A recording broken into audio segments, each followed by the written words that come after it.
Hi guys. இப்போ ரீசென்ட்டா online gaming பில்க்கு ரிலேட்டடா நடந்த சில விஷயத்த தான் இந்த வீடியோல பார்க்க போறோம். அப்படி என்ன விஷயம் அதெல்லாம்? டிசம்பர் 11, 12 சுப்ரீம் கோர்ட்ல என்ன நடந்தது? இந்த கேஸ்க்கான ஹியரிங் தான் நடந்ததா?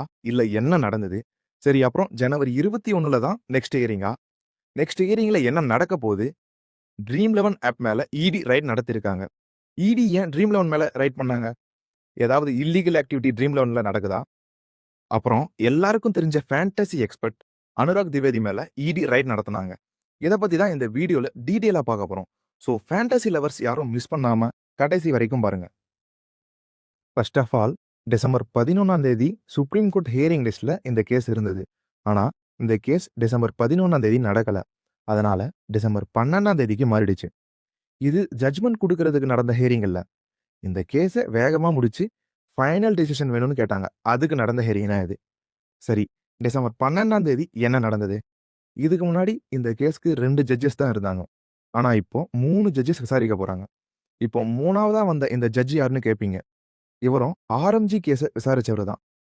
ஜிஎஸ்டி 28% கவர்ன்மெண்ட் சேஞ்ச் பண்ணத எதிர்த்து கர்நாடகா ஹைகோர்ட்ல கேம்ஸ் கிராஃப்ட்ன்ற ஒரு கேமிங் கம்பெனி கேஸ் போட்டாங்க. இந்த கேஸ் கிட்டத்தட்ட 3 வருஷமா நடக்குது. அதுவும் இந்த கேஸ்ல சேர்த்துட்டாங்க.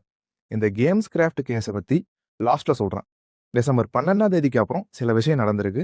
அத பத்தி பார்ப்போம். டிசம்பர் 19ஆம் தேதி 20க்கும் அதிகமான இடத்துல ட்ரீம் 11 மேல இடி ரைட் நடத்தியிருக்காங்க. நம்ம எல்லாரும் உடனே ட்ரீம் 11 ஏதாவது இல்லீகல் ஆக்டிவிட்டி செஞ்சிருப்பாங்கன்னு நினைப்போம். ஆனா ஃபர்ஸ்ட் ஒண்ணு நல்லா தெரிஞ்சுக்கோங்க. இடி ரைட் பண்ணாலே கிரிமினல்லாம் கிடையாது. இடி ரைட்னா இன்வெஸ்டிகேஷன், டாக்குமெண்ட் வெரிஃபிகேஷன் வர்றது தான். ஓகேங்களா? இந்த இடத்துல இடி ட்ரீம் 11 டார்கெட் பண்ணல. இடி ரைட் பண்ண டார்கெட் பண்ணது ஜெய் கார்ப்பரேஷன். இதோட ஃபவுண்டர் ஹர்ஷ் ஜெயினோட ஃபாதர் ஆனந்த் ஜெயின். அதனால தான் இடி ஜெய் கார்ப்பரேஷன்ல இருந்து ட்ரீம் 11க்கு ஏதாவது லிங்க் இருக்குமோன்னு சந்தேகப்பட்டு ரைட் பண்ணாங்க. இந்த ரைட் எந்த ஆக்ட் மூலமா பண்ணாங்க? PMLA, prevention of money laundering act. Raid பண்ண ஆர்டர் போட்டது Bombay high court. Foreign investment suspicious activity நடக்குதுன்னு சந்தேகப்பட்டு ரைட் பண்ணாங்க. சோஷியல் மீடியால இடி ட்ரீம் 11 மேல ரைட் பண்ணாங்கன்னு தெரிஞ்சது தான்.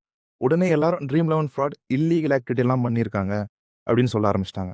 இது நடந்தது 19ஆம் தேதி. அப்புறம் 2 நாள் கழிச்சு 22ஆம் தேதி ட்ரீம் 11 மேல எந்த சஸ்பீஷியஸ் இல்லீகல் ஆக்டிவிட்டியும் இல்ல. அதனால ட்ரீம் 11 அக்யூஸ்ட் இல்லன்னு இடி சொன்னாங்க. இப்ப எனக்கு என்னன்னா, இடி ரைட் பண்ணது சோஷியல் மீடியா, நியூஸ்ல அவ்ளோ வேகமா பரவுச்சு. ஃபேக் அலிகேஷன்ஸ் எல்லாம் ட்ரீம் 11 மேல வச்சாங்க. அப்புறம் இடி ட்ரீம் 11 அக்யூஸ்ட் இல்லன்னு சொன்னது வெளியில யாருக்குமே தெரியாத மாரி இருக்கு. ஒரு நெகட்டிவ் நியூஸ் மட்டும் அவ்ளோ சொல்றவங்க, அடுத்து அத பத்தி பாசிட்டிவா வந்தாலும் சொல்லணும்ல. அத மட்டும் யாரும் பண்ண மாட்றாங்க. இத பார்த்துட்டு நெறைய பேர் எனக்கு Telegramல மெசேஜ் பண்ணியிருக்கீங்க. ஸோ அவங்களுக்கு தான் இந்த வீடியோ நான் மேக் பண்ணேன். ஆனா YouTubeல அப்லோட் பண்றதுல கொஞ்சம் பிரச்சனை இருந்துச்சு. அதனால தான் இவ்ளோ நாள் டிலே ஆச்சு. எஸ்டர்டே தான் ப்ராப்ளம் கிளியர் ஆச்சு. இப்போ வீடியோ அப்லோட் பண்றேன். நெக்ஸ்ட் இடி இன்னொரு ரைடும் பண்ணியிருக்காங்க. அத பத்தி பார்க்கறதுக்கு முன்னாடி ஒரு சின்ன விஷயம் கைஸ். கிரிக்கெட் மேட்சஸ்க்கு நம்ம Telegram சேனல்ல daily trading analysis and fantasy teams குடுக்குறோம். இன்ட்ரெஸ்ட் இருக்கவங்க ஜாயின் பண்ணுங்க. லிங்க் டிஸ்கிரிப்ஷன்ல இருக்கு. ஃபேண்டசி லவர்ஸ் எல்லாருக்கும் நல்லா தெரியும். ஃபேண்டசி எக்ஸ்பர்ட் அனுராக் திவேதி பத்தி. இப்போ ரீசென்ட்டா டிசம்பர் 17ஆம் தேதி இடி அனுராக் திவேதிக்கு சம்மந்தப்பட்ட 10க்கும் அதிகமான இடத்துல ரைட் பண்ணாங்க. அப்புறம் சில கார், இதுக்கு சம்மந்தப்பட்ட சில அசெட்ஸ சீஸ் பண்ணாங்க. சரி, இந்த ரெய்டு ஏன் இப்ப பண்ணாங்க? ஃபர்ஸ்ட் இது ஸ்டார்ட் ஆனது 2022ல. அப்பவே சில கேஸ் அனுராக் திவேதி மேல ஃபைல் ஆகியிருக்கு. இப்போ இந்த ஆரஞ்சு பேனுக்கு அப்புறம் இல்லீகல் பெட்டிங் ஆப்ஸ ப்ரமோட் பண்ணது இன்னும் சில விஷயத்தினால இடி ரைட் பண்ணாங்க. இதுக்கு முன்னாடி ஜூன் மாசத்துலயும் இடி ரைட் நடந்திருக்கு. அப்போ துபாய்க்கு ஷிஃப்ட் ஆகிட்டாங்க. துபாய் போனதுக்கு அப்புறம் இடி சம்மன்ஸ்க்கு ரெஸ்பான்ஸ் எதுவும் பண்ணலையாம். இப்போ இந்த ரைடுக்கு அப்புறமும் எதுவும் அரெஸ்ட்லாம் எதுவும் பண்ணல.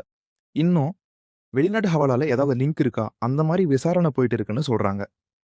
இந்த ரைடும் PMLA, prevention of money laundering act, இந்த ஆக்ட் மூலமா தான் பண்றாங்க. இதுவரைக்கும் 20 கோடிக்கு அதிகமான அசெட்ஸ சீஸ் பண்ணதா இடி சொல்றாங்க.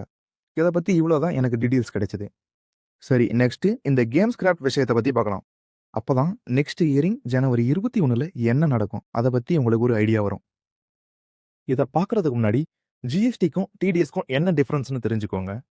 டிடிஎஸ்ன்றது பிளேயர் வின்னிங்ஸ்ல 28% டாக்ஸ் போடுறது. ஜிஎஸ்டினா கம்பெனி சைட் கமிஷன்ல 18% டாக்ஸ். கேம்ஸ் கிராஃப்ட்னா இது ஒரு கேமிங் கம்பெனி. கேம்ஸ் கிராஃப்ட் கேஸ்னா என்னன்னா 2023க்கு முன்னாடி ரம்மி, ஃபேண்டசி ஆப்ஸ்க்கு கவர்மெண்ட் 18% டாக்ஸ் வச்சிருந்தாங்க. ஆனா 2023ல கவர்ன்மெண்ட் இந்த எல்லா கேம்ஸையும் கேம்பிளிங் லிஸ்ட்ல சேர்த்துட்டாங்க. அப்புறம் ஜிஎஸ்டி 28%ன்னு இன்கிரீஸ் பண்ணிட்டாங்க. இத எக்ஸாம்பிளோட சொல்றேன். ஃபர்ஸ்ட் 2023க்கு முன்னாடி ஜிஎஸ்டி ₹100 கான்டெஸ்ட். இதுல கம்பெனி கமிஷன் ₹10. ஜிஎஸ்டி ₹10ல 18%. மொத்த ஜிஎஸ்டி ₹1.8 கம்பெனி கவர்மெண்ட்டுக்கு டாக்ஸ் கொடுக்கணும். இது 2023க்கு முன்னாடி. நெக்ஸ்ட் 2023க்கு அப்புறம் ஜிஎஸ்டி ₹100 கான்டெஸ்ட். கம்பெனி கமிஷன் தேவையே இல்ல. ₹100ல 28% ஜிஎஸ்டி கொடுக்க சொன்னாங்க. இதுக்கப்புறம் டாக்ஸ் டிபார்ட்மெண்ட் 21,000 கோடிக்கும் அதிகமான டாக்ஸ் கேம்ஸ் கிராஃப்ட்ட கட்ட சொன்னாங்க. அதனால இந்த கம்பெனி கர்நாடகா ஹைகோர்ட்ல கேஸ் போட்டாங்க. இந்த கேம்ஸ்லாம் கேம்பிளிங் இல்ல, ஸ்கில் ஆஃப் கேம்ஸ் தான். அதனால இந்த 28% ஜிஎஸ்டி கேம்பிளிங் மட்டும்தான், ஸ்கில் கேம்ஸ்க்கு கிடையாதுன்னு சொன்னாங்க. அப்புறம் இந்த 21,000 கோடி டாக்ஸ் கட்ட தேவையில்ல சொல்லிட்டாங்க. அப்புறம் அக்டோபர் 2023ல சென்ட்ரல் கவர்மெண்ட் இதுக்கு பிளான் பண்ணி ஆன்லைன் கேம்ஸ்ல மணி இன்வால்வ்மெண்ட் இருந்தாலே 28% ஜிஎஸ்டி போட்டாங்க. கர்நாடகா ஹைகோர்ட் இவங்களுக்கு எதிராக டிசிஷன் கொடுத்தனால சுப்ரீம் கோர்ட்டுக்கு அப்பவே இந்த கேஸை எடுத்துட்டு போயிட்டாங்க. இந்த கேஸ் அப்பத்திலிருந்து நடந்துட்டு தான் இருக்கு.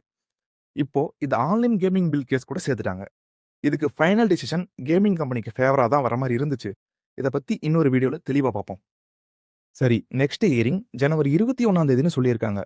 நான் ஆல்ரெடி இதுக்கு முன்னாடி வீடியோல சொல்லியிருப்பேன். இந்த கேஸ் உடனே முடியாது. ஃபைனல் டிசிஷன் ஐபிஎல்க்கு முன்னாடி மார்ச்ல தான் வரும். சரி, இந்த ஜனவரி 21ல என்ன நடக்கும்? இது வரைக்கும் நடந்த எந்த ஹியரிங்லும் சரியா ஆர்குமெண்ட் நடக்கல. எனக்கு தெரிஞ்சு நிறைய ஆர்குமெண்ட்ஸ் ஜனவரி 21ல நடக்க போகுது. இப்போ அந்த ஜிஎஸ்டி கேஸை வேற சேர்த்திருக்காங்க. என்னோட அனாலிசிஸ் படி இதுக்கப்புறம் 2 ஹியரிங்ஸ் வர வாய்ப்பு இருக்கு. பிப்ரவரி ஸ்டார்டிங்ல ஒரு ஹியரிங், பிப்ரவரி எண்டிங்ல ஒரு ஹியரிங். ஒரு ஹியரிங்ல இன்னும் நிறைய ஆர்குமெண்ட் நடக்க சான்ஸ் இருக்கு. இன்னொரு ஹியரிங்ல ஃபைனல் டிசிஷனை பத்தி ஹியரிங் இருக்கும். கடைசியா மார்ச் ஸ்டார்டிங்ல ஃபைனல் டிசிஷன் வரதுக்கு நிறைய சான்ஸ் இருக்கு. இதை பத்தி நீங்க என்ன நினைக்கிறீங்கன்னு கீழே கமெண்ட்ல சொல்லுங்க. ஃபைனலா இன்னும் ஒரு விஷயத்தை மட்டும் பார்த்துட்டு இந்த வீடியோவை முடிச்சிருவோம். இதுக்கு முன்னாடி நடந்த ஹியரிங்ல கவர்மெண்ட் ஆப்ஸை ரன் பண்றதுனா ரன் பண்ணலாம்னு சொன்னாங்க. அப்புறம் ஏன் கேமிங் ஆப்ஸ் ஓபன் பண்ணலன்னு நிறைய பேர் கேட்டீங்க. என்னதான் கவர்மெண்ட் ஆப்பை ரன் பண்ணலாம்னு சொன்னாலும் பேமெண்ட் கேட்வே சப்போர்ட் பண்ண மாட்டாங்க. அதனால இந்த கேஸை வேகமா விசாரிச்சு டெசிஷன் கொடுங்கன்னு சுப்ரீம் கோர்ட்ல ஆர்குமெண்ட் பண்ணலாம். இந்த ஆர்எம்ஜி பேன் பண்ணதுனால இல்லீகல் ஆப்ஸ் பயங்கரமா இன்க்ரீஸ் ஆகியிருக்கு. இது எல்லாருக்குமே தெரியும். இந்த ஃபேண்டசி மார்க்கெட் ஃபேமஸ் ஆனதுக்கு ரொம்ப பெரிய காரணம் ஐபிஎல் தான். ஐபிஎல் ஸ்டார்ட் பண்றதுக்கு முன்னாடியே இந்த அளவுக்கு இல்லீகல் ஆப்ஸ் வளர்ந்துருக்குன்னா ஐபிஎல் டைம்ல யோசிச்சு பாருங்க, எவ்வளோ ஆஃபர்ஸ் டிஸ்கவுண்ட் கொடுத்து இன்க்ரீஸ் பண்ணுவாங்க. சுப்ரீம் கோர்ட்ல இந்த பாயிண்ட் ரொம்ப பெரிய ஆர்குமெண்டா இருக்கும் கண்டிப்பா. இதை பத்தி நீங்க என்ன நினைக்கிறீங்க? ஐபிஎல் டைம்ல இன்க்ரீஸ் ஆகிறத பத்தி உங்க ஒப்பீனியனை கமெண்ட்ல சொல்லுங்க. ட்ரீம் லெவன் மாதிரி அந்த மாதிரி இந்த மாதிரின்னு நிறைய ஃபேண்டசி ஆப்ஸ் இப்போ ஆன்லைன்ல வந்திருக்கு. எதுவுமே லீகல்லாம் கிடையாது. அந்த ஆப்ஸ் லீகல்னு யார் சொன்னாலும் நம்பாதீங்க.